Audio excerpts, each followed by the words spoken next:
Boa tarde. Eu venho da Portugal Food, sou um elemento da equipa operacional e, em parte, estou em substituição do nosso presidente, porque o convite foi dirigido a ele, o Sr. Amandi Santos. Portanto, eu vou fazer uma breve introdução do que é Portugal Foods e como é que isto tudo apareceu. A Portugal Foods surgiu de uma vontade política há cerca de 3 anos, quando o Ministério da Economia lançou o desafio e identificou algumas áreas como áreas estratégicas a nível nacional. Portanto, o setor agroalimentar foi um deles e foi um dos setores que devia ser visto de outra forma. E, como tal, surgiram os polos e os clusters. E a Portugal Foods é o polo de competitividade agroalimentar. Já ouvimos uma intervenção também do cluster no mesma área. Portanto, este é o enquadramento e o porquê da nossa existência. Por acaso somos uma associação com cerca de 70 associados, que envolvem empresas e entidades do sistema científico. Eu diria que dentro do setor agroalimentar nós temos todas aquelas que trabalham no setor. Há uma outra que não está, mas estará seguramente.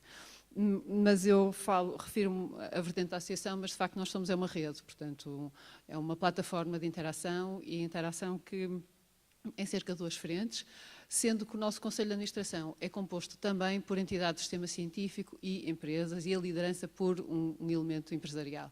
O que logo à partida torna um bocadinho diferente a metodologia e o modus operandi de toda esta iniciativa. Como é que nós estamos organizados? Portanto, há 2 frentes. Nós temos uma frente de intervenção, a que chamamos o Knowledge Division, que é aí que eu estou, e outra frente mais na área do market. A missão da Portugal Foods, essencialmente, é a promoção da competitividade pelo aumento do índice tecnológico para a promoção e a transferência da tecnologia. Sempre numa perspectiva de promoção da inovação, mas também da internacionalização. Muito rapidamente a nossa administração identificou que não bastava só a inovação, mas era muito importante a vertente da internacionalização das empresas e uma projeção não só a nível nacional, mas internacional.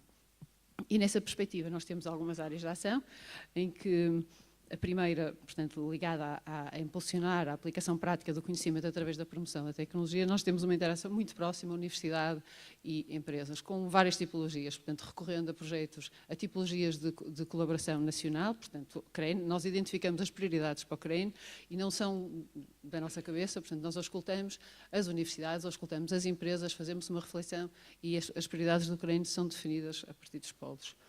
Temos também alguma dimensão internacional, no sentido em que nós participamos em alguns projetos, ou a nível da Advisory Board, ou então tentamos entrar em redes também internacionais. Temos também alguns protocolos de colaboração com os clusters agroalimentares também internacionais. E também tentamos sempre, ou ouvindo as empresas ou as universidades, promover esta colaboração indústria-universidade, seja no consórcio nacional como internacional. Portanto, a tipologia é muito variada e sempre muito numa abordagem do que é que existe em termos de ferramentas financeiras que temos disponíveis, tanto nacionais como internacionais.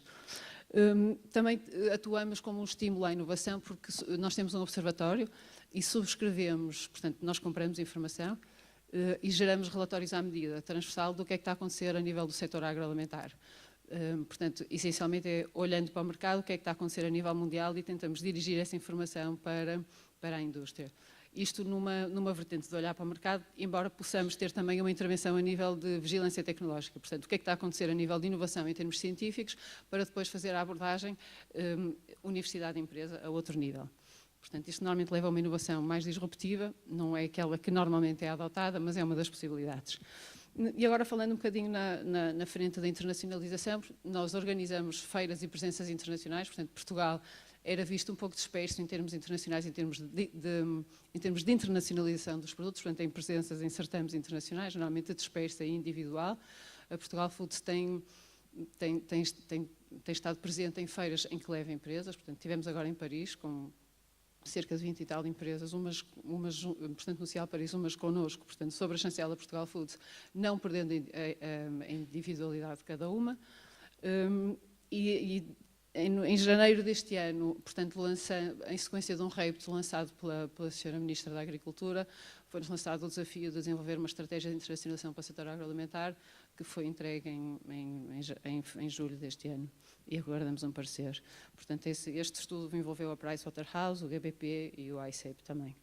Portanto, a visão da Portugal Foods nesta vertente da inovação, portanto, nós sentimos que a inovação não é propriamente a meta, a inovação é a ferramenta ou o objetivo para atingir o fim, em que o fim é a internacionalização dos produtos portugueses e calçado por uma ajuda também a nível das universidades. Portanto, e para isso estamos a desenvolver uma estratégia de inovação, juntamente com a Cotec, em que temos também o apoio das universidades e estão a ser ouvidas e pensamos que esse é o caminho.